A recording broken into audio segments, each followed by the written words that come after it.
Güneş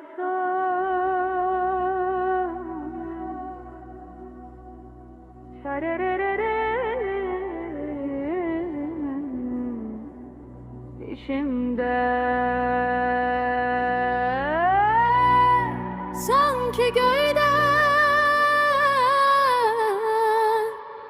akan ışık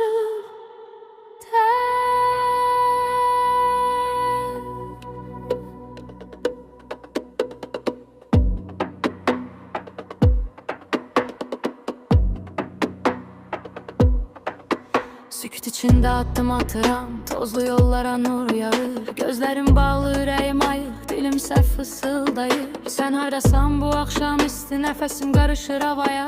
Hayalımda parlak izler sarmaşır parmaklarına. Külək pıçıldayır adını çimerlik, boş dalga sakit. Senin sesin derin yerden çağırır beni sakit sakit.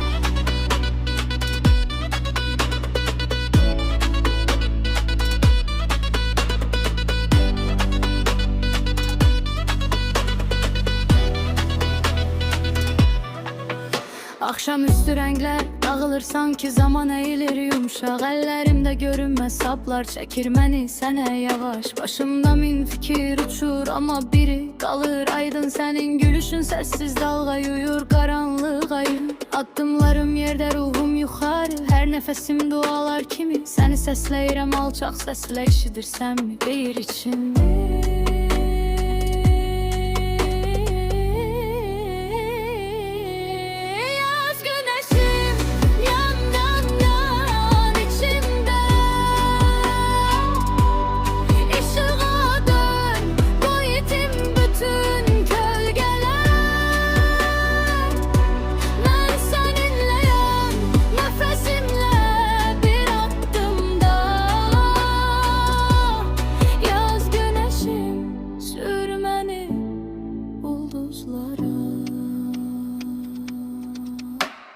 Adım adım yukarı kalkır görünmeyen pilleler. Her nefeste başka kapı, her kapıda min alem. Ben korkmuram sen buradasan, damarımda sakit akın. Adımı yazmış ışık kimimi, sana sarıp bakıram.